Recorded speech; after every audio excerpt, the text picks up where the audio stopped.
मैं सबसे पहले पहलगाम अटैक में जितने भी लोग के शहादत हुए हैं उन सब के प्रति मैं संवेदना व्यक्त करता हूं। उनमें 3 लोग कर्नाटका से थे और मेरे संसदीय क्षेत्र से 2 लोग थे। उन सभी परिवार के प्रति मैं मेरा संवेदना व्यक्त करता हूं। Madam speaker, operation Sindoor led by the Indian Army showed the world that no terrorist is safe anywhere in Pakistan. वो जहां भी हो भारत उनको ढूंढेंगे and भारत उनको न्यूट्रलाइज करेंगे. This was the resolve that Bharat सरकार under the leadership of Narendra Modi displayed during Operation Sindoor. Madam, operation Sindoor के जो मिलिट्री एक्शन था वो इससे पहले के सभी मिलिट्री एक्शन से बहुत फर्क है इसमें और सबसे पहले में। This action was a new generation warfare, unlike all earlier warfares which were more conventional. In this we had foreign supplied drones, unmanned aerial vehicles, precision guided missiles, electronic warfare, a deceptive information warfare. ये सब चल रहा था. And the strength of the Indian armed forces was proved to be second to none in the world because 80% of Pakistani weapons are imported from China, and it was India's air defense systems that had the ability to pierce through these Chinese defense systems, and we could reach our targets, the intended targets, in a precise way. The world today has accepted that India's military action through Operation Sindoor is a comprehensive and total military success. It was precise, it was non-escalatory, but at the same time it had devastating effects on the enemy. All of these years, no cost was paid by Pakistan for their misadventures.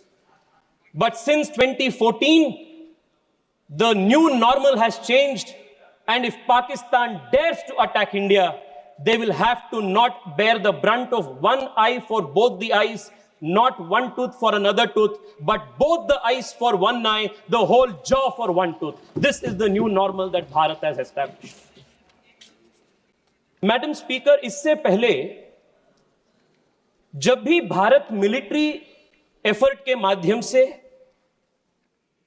Achievement हासिल किए थे, हम डिप्लोमैटिकली on the discussion table हमने उसको स्क्वैंडर कर दिए थे. कई सारे उदाहरण इतिहास में 1948 में जिसका उल्लेख कई बार आया, our armed forces had breached the LOC, and all of what is today known as Pak-occupied Kashmir was in our control. But it was this Congress party and its leadership of that time that surrendered all of Pak-occupied Kashmir. What military achievement we had gained, we squandered on the diplomatic table. 1965 में भी वही हुई, 1971 में भी वही हुई.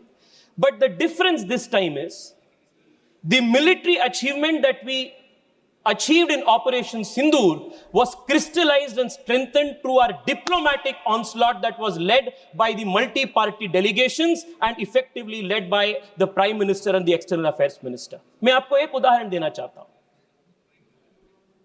आज United states of America ने TRF को डेसिग्नेटेड टेररिस्ट ऑर्गेनाइजेशन के रूप में प्रोस्क्राइब कर दिया है.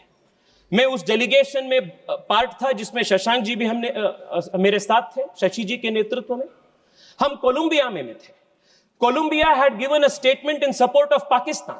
After our intervention, Colombia withdrew its statement and gave a statement in favor of India.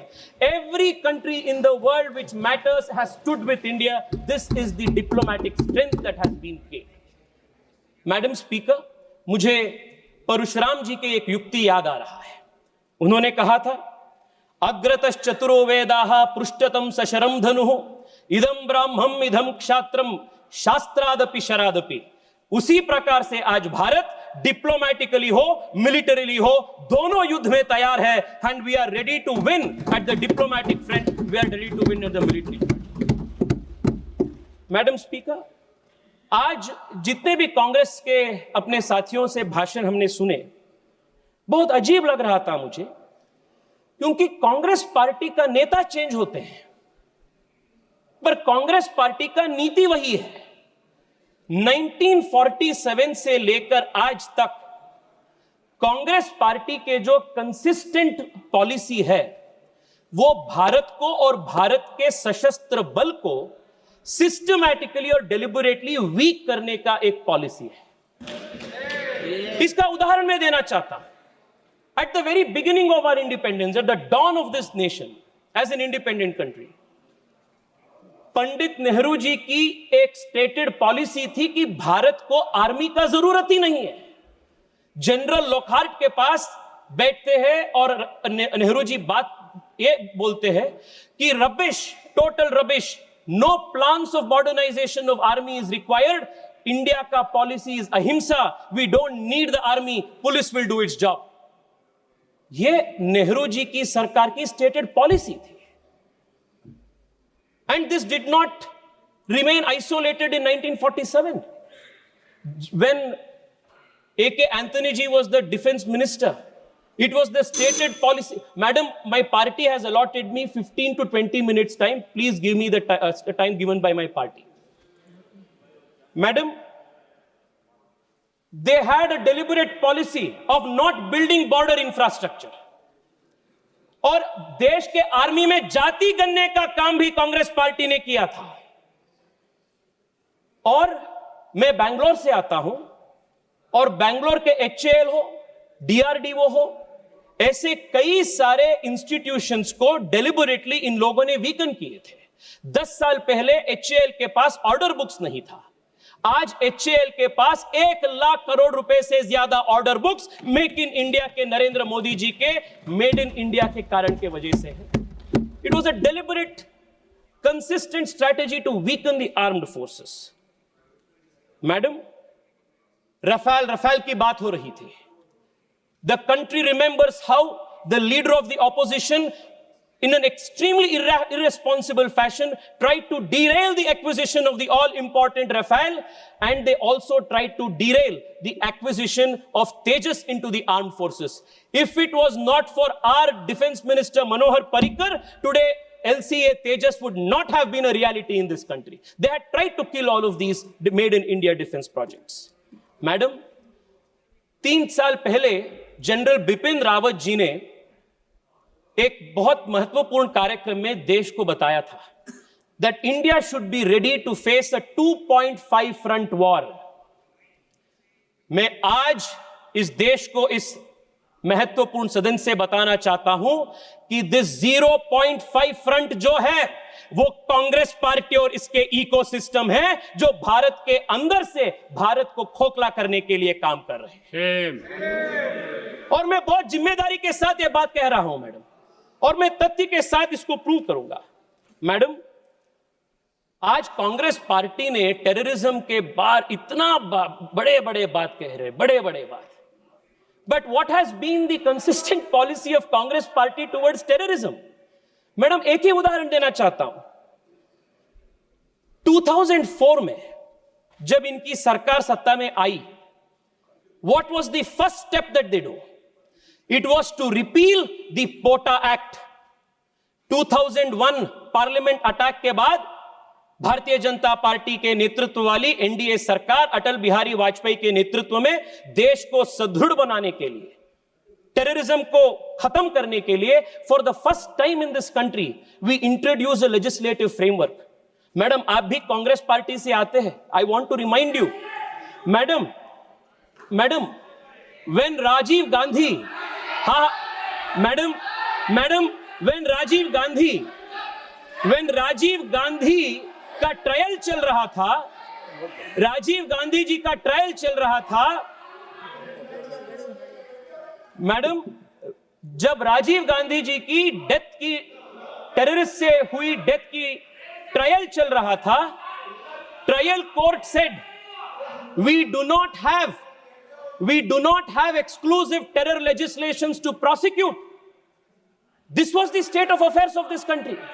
2001 के बाद हमने पोटा कानून लागू की, पर आप सरकार में आते ही पहली चीज आपने पोटा को दुरुस्त किया, यू रिमूव पोटा। और क्यों किया आपने? आपके वोट बैंक के कारण आपने पोटा को बंद किया, और उसके बाद 10 साल देश हर दिन टेररिस्ट अटैक रूटीन बन गया था देश में। मैडम, मैं आपको एक लिस्ट बताना चाहता हूं। अब देखिए, पोटा को खत्म करने के वजह से इस देश पे किस प्रकार की नुकसान है। जुलाई 5, 2005 अयोध्या में राम जन्मभूमि में टेररिस्ट अटैक हुई, आपने क्या की? निंदा की। 2005 जुलाई 28 जौनपुर श्रमजीवी एक्सप्रेस पे बॉम्बिंग हुई, 15 लोग से अधिक लोगों का मृत्यु हुई, आपने क्या की? निंदा की। अक्टूबर 29 दिल्ली, दिसंबर 2005 बेंगलुरु IISc, फरवरी 2006 गुजरात अहमदाबाद स्टेशन में बॉम्बिंग, 2006 मार्च वाराणसी कंटोनमेंट स्टेशन, जुलाई 11 2006 मुंबई महाराष्ट्र ट्रेन बॉम्बिंग, 300 से अधिक लोग की मृत्यु हुई। मालेगांव महाराष्ट्र 2006, पानीपत हरियाणा 2007, हैदराबाद मक्का मस्जिद बॉम्बिंग 2007, अगस्त 2007 हैदराबाद में फिर से लुंबिनी गार्डन के गोकुल चाट पे बॉम्बिंग, लखनऊ में बॉम्बिंग, 2008 पे रामपुर पे उत्तर प्रदेश पे बॉम्बिंग, सितंबर में दिल्ली में करोल बाग पे बॉम्बिंग, 2008 दिल्ली में सितंबर 27 में बॉम्बिंग। इसे लिस्ट जाते रहते हैं। In just 10 years of the UPA government between 2004 and 2014, more than 8,000 civilians were killed because of terrorist attacks in this country. 8,000 terrorist civilians were killed. आपने NIA को वीक किया, आपने जो कानून था वो कानून को ध्वस्त किया, और सुनिए मैं बताता हूं आपको हमने कैसे NIA को मजबूत किया। Madam, it was this deliberate ploy of weakening this country from within, by deliberately weakening the institutions of this country, that led to 8,000 innocent civilians killed because of terrorist attacks. And this was also the position in Kashmir. Every Friday there was toll painters. Every Friday there was a plan for the next calendar of terrorist attacks. It was only after Amit Shah ji introduced the Constitution Amendment Bill to remove Article 370 that has seen a great decline of terrorist attacks in Jammu Kashmir. It happened in our government, अपने सरकार की नेतृत्व। Madam, 2004 में when Congress repealed POTA, what were governments of the world doing? 2001 में 9/11 की attacks हुई थी। 9/11 के अटैक के बाद विश्व में हर देश अपनी लेजिस्लेटिव फ्रेमवर्क को टेररिज्म के खिलाफ उनके फाइट को और ताकत दे रहे थे। But here we had a government in India, unfortunately, that deliberately as state policy chose to weaken the fight against terrorism. 2004 में there is only one political party in the whole world which chose deliberately and very thoughtfully to repeal an anti-terror legislation, and the disfamy of that happens to the Congress party. The history of the country will remember it. Madam, आज surrender के बारे में बात हो रही है। मैं देख रहा था 1-2 दिन पहले कांग्रेस के पूर्व गृह मंत्री एक इंटरव्यू में बोले, 1965 में जब शास्त्री जी की सरकार थी तब सोवियत यूनियन के इंटरवेंशन के साथ हमने सीज फायर किए थे। सो उन्होंने बोले कि हमने एक्सेप्ट कर रहे हैं, we are accepting that the Soviet Union had actually created the ceasefire. Why are you not doing it? Madam, I want to remind the Congress party that the Bharatiya Janata Party and the leadership under Narendra Modi is not habituated like you to perform actions for the country on the behest of foreign forces. Or 2008 mein, there is a very interesting speech of Arun Shauri ji. Madam, I'll conclude in 3 minutes. There is a very interesting speech of Arun Shauri ji आजकल अरुण शौरी जी का कई सारे statements in लोगों ने coat कर रहे हैं। अरुण शौरी जी ने बताया था जब उन्होंने राज्यसभा में बात कर रहे थे, that the government should stop running to mummy. Mummy ही meant was the United States. And I want to remind again today that the Congress party, especially under its present leadership, should stop running to mummy, because mummy तक जाना, mummy पे निर्भर होना इस party के नेताओं का, इस पार्टी के पूरे परंपरा बन गया है। This is a country that will stand on its own feet and respond in its own right. Madam, मैं आपको यह भी बताना चाहता हूं कि आज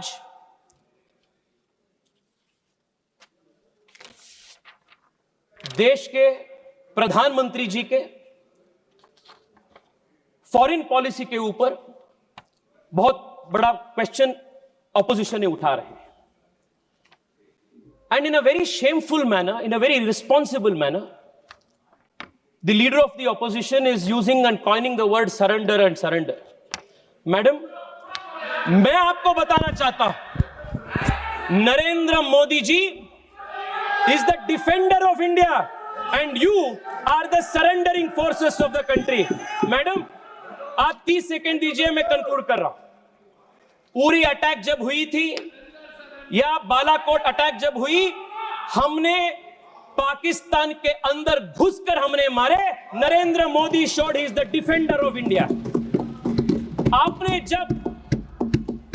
जब सोवियत यूनियन के दबाव में 1965 में आपने सीज फायर घोषित किए थे, you had surrendered, that is surrender and this is defender. ये फर्क है।